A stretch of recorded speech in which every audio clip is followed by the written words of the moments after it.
friend forever.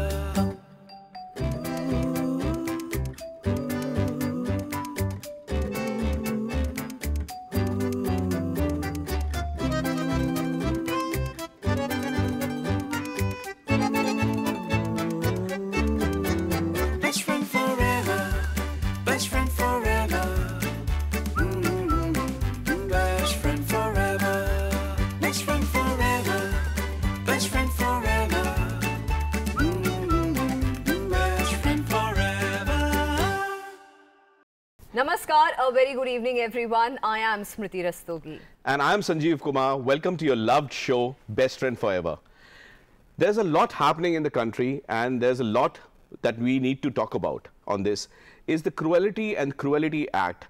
कि क्या उसके पीछे हैं, क्या चीज़ें हमारे को जानना ज़रूरी है, बहुत ज़्यादा ज़रूरी है स्मृति, राइट? बिल्कुल, सबसे पहले ये बात है कि एनिमल क्रुएल्टी होती क्या है, और जब पता चल जाता है क्या होती है तो कॉन्स्टिट्यूशन ऑफ इंडिया उसके बारे में क्या रूल्स हैं, क्या रेगुलेशंस हैं, क्या मेंशन्ड है और किस तरह से हम कैसे डिफाइन करेंगे कि एनिमल क्रुएल्टी क्या क्या एस्पेक्ट्स होते हैं जिनको करने से एनिमल अब्यूज़ या एनिमल क्रुएल्टी के बीच में क्या डिफरेंस होता है, कहाँ एक लकीर खींची जाती है, वो लकीर के बारे में नॉलेज होनी बहुत ज़रूरी है। आज इन्हीं सारे एस्पेक्ट्स पे हम चर्चा करेंगे, बातें करेंगे और आप तक वो तमाम बातें पहुंचाने की कोशिश करेंगे जिनके बारे में आपको अगर नॉलेज है तो डिटेल एनालिसिस मिल जाएगा और अगर नहीं है तो यहाँ पर आपको आपका नॉलेज का एनहांसमेंट हो जाएगा। हमारे साथ स्टूडियो में आज दो खास मेहमान हैं, आइए आपको इंट्रोडक्शन कराते हैं। सबसे पहले हमारे साथ हैं अंबिका शुक्ला जी, ये एनिमल एक्टिविस्ट हैं, आपका बहुत बहुत स्वागत है अंबिका जी। धन्यवाद। और हमारे साथ हैं Varnika Singh ji, she is a lawyer फियापो से, आपका भी बहुत बहुत स्वागत है। अंबिका जी, सबसे पहला सवाल आपसे कि कैसे डिफाइन करेंगे एनिमल क्रूएल्टी क्या होती है, क्या उस दायरे में आता है? जो जानवर को कष्ट पहुंचाता है, कोई भी चीज, अगर आप देखिए, अगर मुर्गी को उल्टा टांगा जाए क्रूएल्टी बनता है, अगर कुत्ते को पूरे 24 घंटे बांध के रखा जाए वो क्रूएल्टी होता है। जो भी जानवर की नेचर है या उसकी जो ज़रूरतें हैं उसके खिलाफ जाना, वो ही क्रूएल्टी कॉन्स्टिट्यूट करता है। अगर उनको पानी ना मिले, खाना ना मिले, मेडिकल केयर ना मिले, ठीक से ढंग से शेल्टर ना मिले, ये सब जो ज़रूरतें हैं, जो हम बोलते हैं आम रोटी कपड़ा और मकान, उनका कपड़ा तो है नहीं, मगर whatever the animal's basic needs are need to be fulfilled, and nothing should go against his nature and his behavior, right, and his natural behavior. जैसे कि अब दिवाली आ रही है तो ये चीज़ बहुत रेलिवेंट हो जाती है, हमारा टॉपिक बहुत खास हो जाता है जब हम बात करते हैं एनिमल क्रूएल्टी या एनिमल राइट्स के बारे में। तो इसको लेकर के आप क्या बोलें, दिवाली पर क्या कुछ ध्यान में रखना चाहिए, क्योंकि ये तो बेजुबान साथी हैं हमारे, कुछ बोल नहीं सकते, अब उनके लिए रिस्पॉन्सिबल होना एज अ सोसाइटी है हमारी जिम्मेदारी है। आजकल जो दिवाली जो मनाया जाता है, जिस वायलेंस से, जिस नॉइज़ लेवल से, जिस तरीके से, अगर आप सोचें, हम ये उस त्योहार होता है जब राम वनवास से वापस आए, तो हम अब भूल गए हैं कि क्यों हम दिवाली मना रहे हैं और किस तरीके से। It should be celebrated with gentleness, it should be celebrated with love, it should be celebrated with reverence.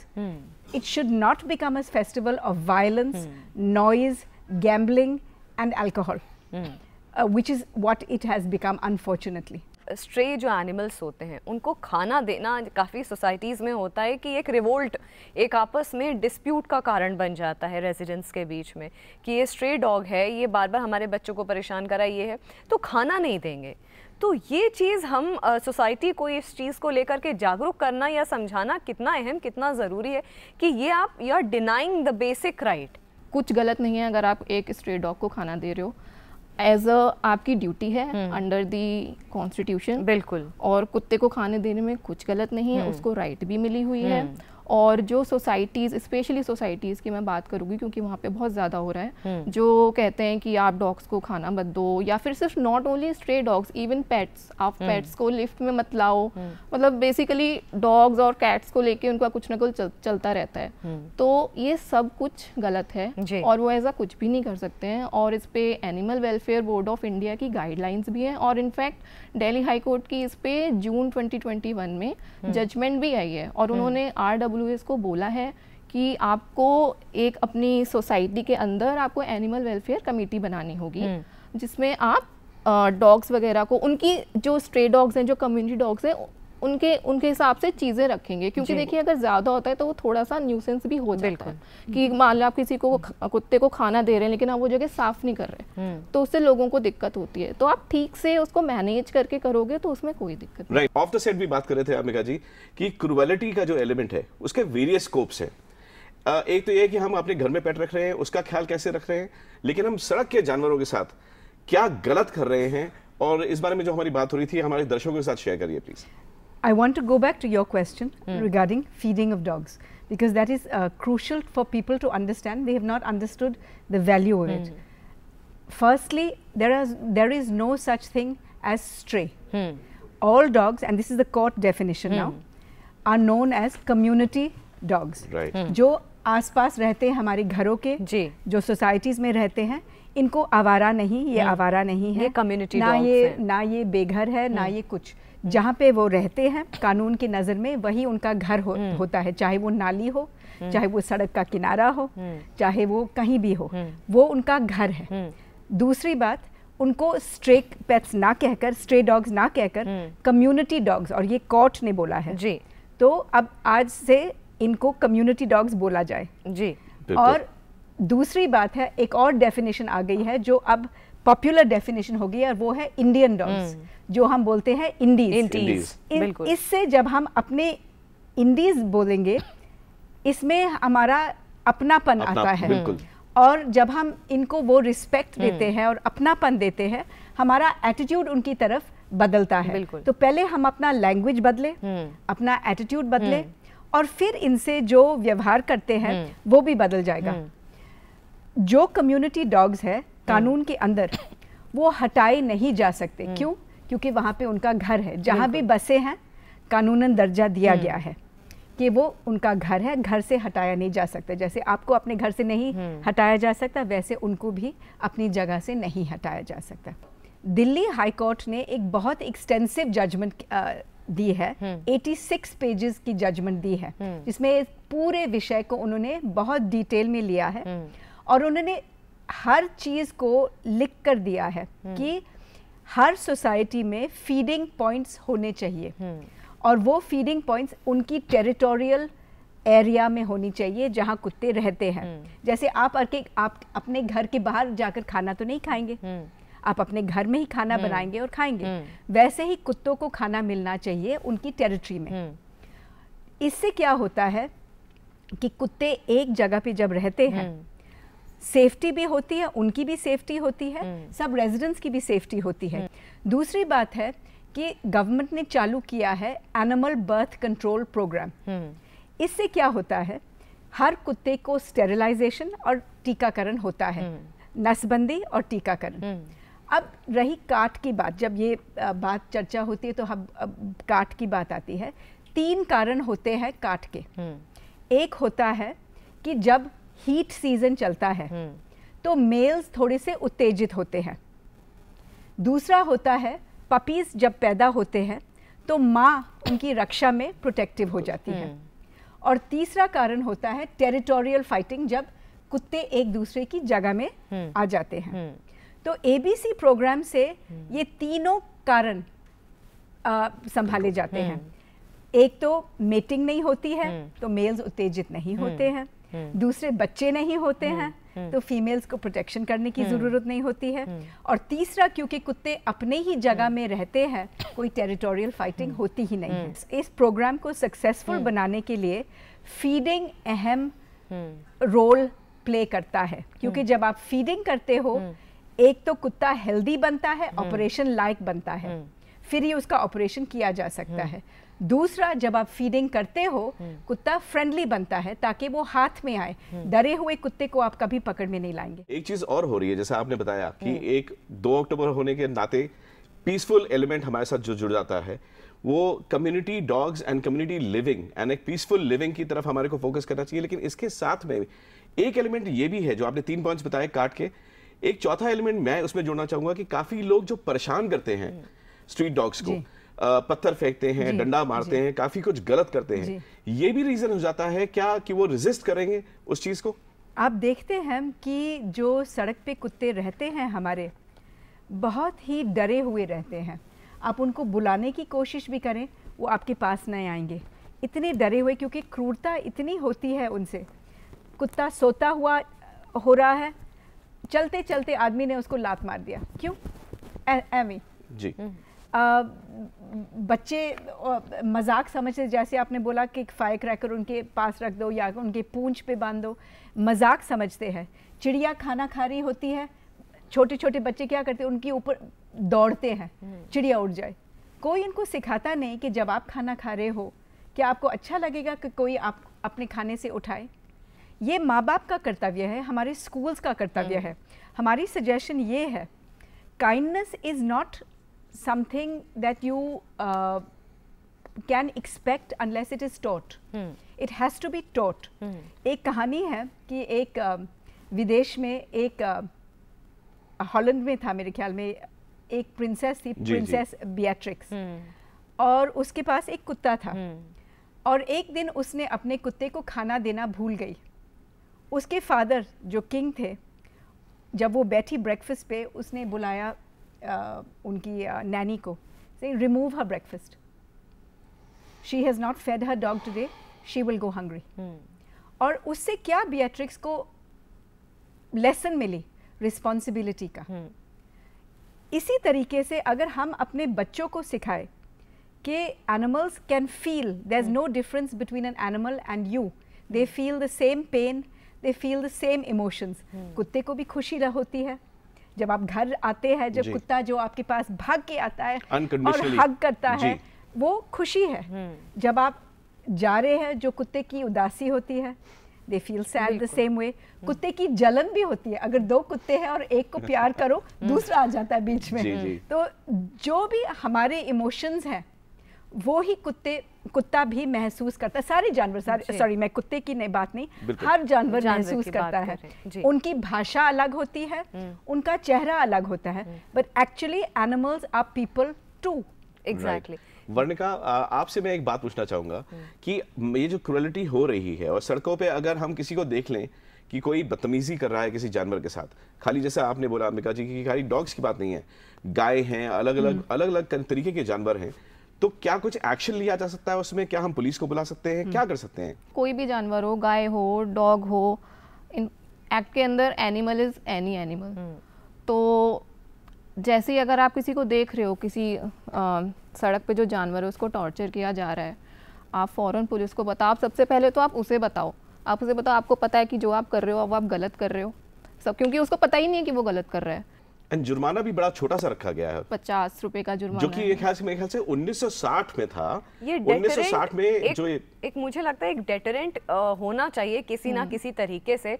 और अगर ये डेटरेंट नहीं होता है तो 50 रुपए की, अच्छा ठीक है हमने कुछ कर लिया, 50 रुपए जुर्माना है, पेनल्टी है, वहीं पे आती है। अगर यही जुर्माना अगर पहले ऑफेंस में उसको जेब से 50,000 रुपए निकालने पड़ जाए तो कोई नहीं करेगा, कोई भी नहीं करेगा। बिल्कुल नहीं, वही मैं, अंबिका जी कल बोल रहे थे मेरे को कि ये 50 रुपए अगर 1960 के हिसाब से देखे जाएं तो शायद आज 50,000 1 लाख रुपए के बराबर होते। जो हमारे पूर्वज थे, जिन्होंने हमारे लॉज बनाए थे 1960 में, उन्होंने इस विषय को इतना महत्वपूर्ण समझा था कि 1960 में उन्होंने 50 रुपए का जुर्माना लगाया। बहुत इंपॉर्टेंट बात जो 50 रुपए उस समय 50,000 के बराबर थी। तो उन्होंने ये अहमियत दी थी। इस वक्त जो है अमेंडमेंट हो चुकी है, पेंडिंग है पार्लियामेंट की रैटिफिकेशन के लिए, अब केवल उसकी पासिंग की जरूरत है। बिल्कुल। एनिमल अब्यूज और एनिमल क्रूअल्टी दोनों के बीच के डिफरेंस को कैसे समझा जाए? एनिमल अब्यूज जो होता है, it will probably be systematic. जैसे कि अगर मेरे घर में कुत्ता है और मैं रोज कुत्ते को मारूं, बैल्कनी में बांध कर रखूं, बारिश में हो या सर्दी में हो, या that will be abuse. Cruelty will probably a one-off incident, जैसे मैंने चलते चलते कुछ किया, गाय को मारा या कुत्ते को परेशान किया या ऐसे कुछ किया, मगर जो हम देखते हैं ज्यादातर हिंदुस्तान में वो अब्यूज है। आगे बढ़ने से पहले अंबिका जी, क्योंकि चर्चा इतनी इंटेंस हो रही है, बहुत कुछ आज सीखने को भी है, ऑडियंस को भी मुझे लगता है बहुत मज़ा आ रहा होगा, क्योंकि ऐसे एस्पेक्ट्स हैं जिन पर चर्चा अमूमन आप लोग नहीं देखते हैं। और इन जो वार्ता हमारी चल रही है, जो हमारी चर्चा चल रही है, डिस्कशन चल रहा है, इस पर अभी बहुत सारे ऐसे एस्पेक्ट्स हैं जो हम डिस्कस करेंगे। उससे पहले एक बहुत खास सेगमेंट है जिसमें हमारी जो स्टोरी है प्रिवेंशन ऑफ एनिमल क्रूअल्टी को लेकर के, वो हमने एक बहुत खास पैकेज तैयार किया है। आइए उस पर नजर डालते हैं।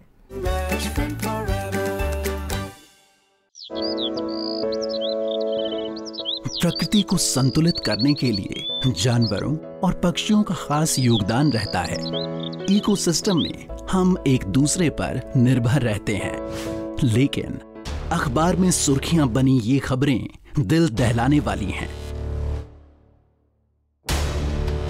मैंने अपनी ज़िंदगी में बहुत सारे वर्स्ट केसेस देखे हैं। मैंने ऐसे देखे हैं जहाँ जानवरों को चाकू मार मार के कूड़े में फेंक दिया गया है और मैंने उनको वहाँ से भी उठाया है। और मैंने देखा है कि बहुत सारे ऐसे जानवर हैं जिनको जब गाड़ियाँ या कोई स्कूटर चलाता है तो उसके ऊपर से दोबारा फिर से चला जाता है, गुस्से में रहता है। तो इस तरह से बहुत क्रूरता है। पशुओं के साथ क्रूरता की घटनाएं मानवता पर ही सवाल खड़े कर रही हैं। किसी ने उसका चारों पैर कट करके फेंक दिया था झाड़ी में। 14-15 आवर्स जनवरी की ठंड में पड़ा हुआ है, इसके बाद भी ये जिंदा था। कुछ काला जादू होता है, ब्लैक मैजिक। किसी का बेबी नहीं हो रहा था, तो जो तांत्रिक लोग होते हैं उन्होंने बोला छोटा पप्पी जो होते हैं उनके चारों पैर ले आओ, तो कुछ पूजा वूजा करेंगे, उसमें तुम्हारा बेबी होगा, बच्चा होगा। और वो बेचारा इसका शिकार बना हमारा ब्रेन। जानवरों पर हो रहे अत्याचारों को रोकने के लिए कई सामाजिक संस्थाएं और सरकारें कई प्रयास कर रही हैं। भारत सरकार ने कई कड़े कानून भी बनाए हैं।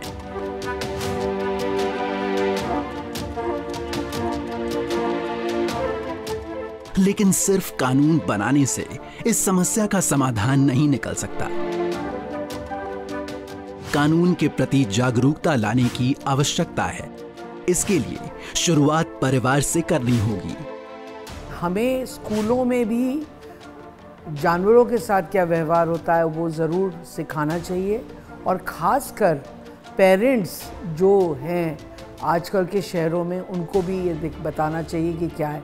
अगर बच्चों को पता चलेगा तो उससे बहुत फ़ायदा होगा। अपने बच्चों को पशु पक्षियों के प्रति प्रेम और सहानुभूति का व्यवहार सिखाना होगा। मैं प्लेज लेती हूँ। मैं प्लेज लेता हूँ। मैं एनिमल क्रूएलिटी के अगेंस्ट आवाज उठाऊंगा and boycott all the products जिसमें एनिमल टेस्टिंग या एनिमल क्रूएल्टी की गई हो। राष्ट्रपिता महात्मा गांधी ने कहा था, The greatness of a nation and its moral progress can be judged by the way its animals are treated. बखूबी महात्मा गांधी जी ने यह बात कही है कि किसी भी कंट्री की जो प्रोग्रेस होती है, महानता होती है, वो उस पर डिपेंड करती है कि उस कंट्री, उस देश के जानवरों के साथ कैसा ट्रीटमेंट हो रहा है। बहुत रेलिवेंट है ये बात क्योंकि हमारा शो भी इसी पर है। 2 अक्टूबर का भी हमारा सिग्निफिकेंस इसमें बढ़ जाता है। और जैसा कि हम शो में, हमारा ये ट्रेडिशन रहा है कि हम सिर्फ जानवरों के बारे में बात नहीं करते हैं, हम पेट्स के बारे में बात नहीं करते हैं, हम यहाँ पर अपने मंच पर उनको बुलाते हैं। आज भी हमारे साथ ऐसे ही बहुत खास कंपेनियन हमारे साथ जुड़ रहे हैं।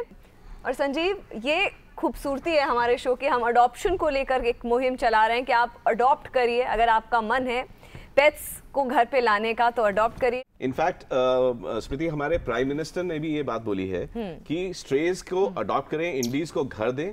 एंड जैसे आपने बोला, स्ट्रेज नहीं बोलना है, कम्युनिटी, हमारे कम्युनिटी पेट्स को हमारे को एक घर देना चाहिए जी। और साथ में फीडिंग जो करते हैं लोग, नहीं, ये 2 तरीके हैं हमारे पॉपुलेशन को मैनेज करने के लिए जी। एक है अगर हम नसबंदी कराएं और दूसरा अगर हम अडॉप्ट करें जी। क्योंकि जो लोग लेते हैं घरों में कुत्ते, वो सोचते हैं कि वो पेडिग्री, जो बोलते हैं पेडिग्री डॉग्स ले, मगर पेडिग्री जो होते हैं ये असल में नेचुरल डॉग्स होते ही नहीं हैं।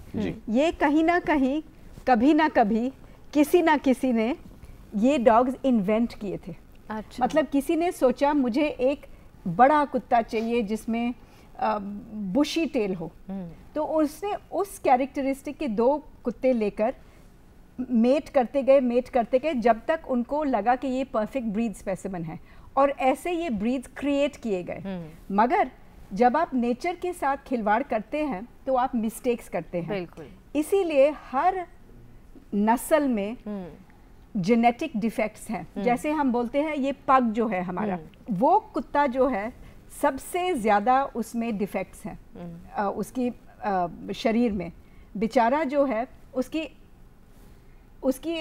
ब्रीदिंग सुनिए, जो लोग बोलते हैं इतना क्यूट है, इतना क्यूट है। क्यों? इसका जो नाक है उसके पिंच नेजल पैसेजेस है। जिन लोगों को एस्थमा की बीमारी है, दमा की बीमारी है, वो उनको पहचान होगी कि कितने मुश्किल से सांस जाती है। ये बेचारे की हर सांस ऐसी है और पैदाइशी, तो वो ठीक से ब्रीद नहीं कर सकता। और क्योंकि वो ठीक से ब्रीद नहीं कर सकता, उसके दिल पे असर पड़ती है। तो he has an enlarged heart. इसके बच्चे भी नेचुरल नहीं हो सकते हैं क्योंकि उसका सिर हिप्स नैरो है और सिर बड़ा है, तो सिजेरियन सेक्शन से पैदा किया जाता है। तो आप इस कुत्ते को, इतनी क्रूरल्टी है ऐसे कुत्तों को डिमांड करने के लिए। It's like producing handicapped children deliberately. और आप अगर हमारे देसी कुत्तों को देखो, देसी कुत्तों में किसी इंसान का हाथ नहीं है उनके कंसेप्शन में। तो जो हमारे इंडीज होते हैं वो सबसे स्ट्रॉन्ग हार्डी होते हैं क्योंकि नेचुरल सिलेक्शन होता है। और ब्रीड्स में कमी ये होती है कि इनके जीन पूल्स इतने छोटे होते हैं, माँ को बेटे से मेटिंग, भाई और बहन को से मेटिंग, इसीलिए पपीज़ वीक भी होते हैं और डिफॉर्म्ड भी होते हैं बहुत बारी। तो ब्रीड्स को प्लीज़ बढ़ावा ना दीजिए हमारे देश में। ये हमारे देश के लिए बने ही नहीं थे।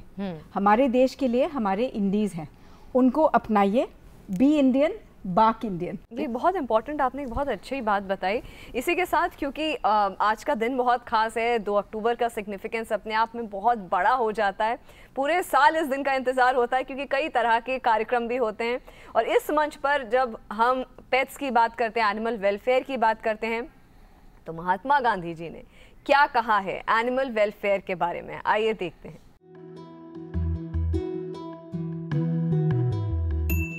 जानवरों के प्रति जितनी हो सके दया दिखाइए। ये भी हमारी तरह ही सांस लेते हैं, हमारी तरह ही ये भी इस समाज का एक बहुत अभिन्न अंग है। और फूड चेन का सबसे इम्पोर्टेंट पार्ट अपने आप में ये जानवर है। ज़रूरी नहीं कि वो जानवर कितना बड़ा या कितना छोटा है, लेकिन लाइफ इज़ सो प्रीशियस, तो हमें हर एक लाइफ की रिस्पेक्ट करनी चाहिए। चाहे फाइन हो या ना हो, but no one have a right कि कोई भी किसी जानवर पे कोई क्रूएल्टी कर पाए। मेरी ओपिनियन में तो ऐसे लॉज बनने चाहिए जो उसकी लाइफ पे, जैसे उस जानवर की लाइफ पे इम्पैक्ट पड़ा है, वैसा इम्पैक्ट उसकी लाइफ पे पड़ना चाहिए। जानवरों के लिए कोई ऐसी अदालत बननी चाहिए जिसके लिए अलग से जानवरों के केसेस वहाँ जा सके। क्योंकि अगर कोई किसी के साथ क्रूरल्टी में करता है कुछ या गलत चीज़ करता है, तो उसका जब तक हमें उसका रिजल्ट मिलता है तो वो बहुत समय लग जाता है। गांधी जी पशुओं से बहुत ज़्यादा प्रेम करते थे, पशु खुद पालते थे, बकरी उन्होंने पाली हुई थी, और उन्होंने हमेशा लोगों को इस बात के लिए प्रेरित किया कि वो पशुओं के साथ अच्छा व्यवहार करें और उनको अपने, अगर फैमिली में कोई पशु पाला हुआ है तो उनको अपने घर के सदस्य के तौर पे ट्रीट करें।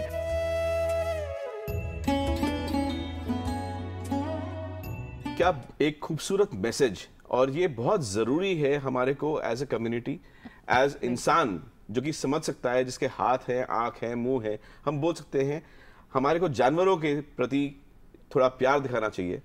एंड यू नो, आप थोड़ा सा इस बात पे और बोलना चाहेंगे? जी, firstly this puppy is up for adoption. he was born on the street in Okhla. His mother still lives there. इसके 5 puppies हुए थे। Unfortunately 5 में से 2 ही बचे हैं, and that is what happens to most street puppies. इनका जो percentage of survival है is just about 10 to 20%. So please adopt this puppy. His name is Raja. Anybody who'd like to get, who's interested and would like to take him home, and will open their home and heart to him, please contact Sanjeev on this program at the number, and this puppy will find a wonderful home with you. We do have an interesting segment which is called the Pet of the Week.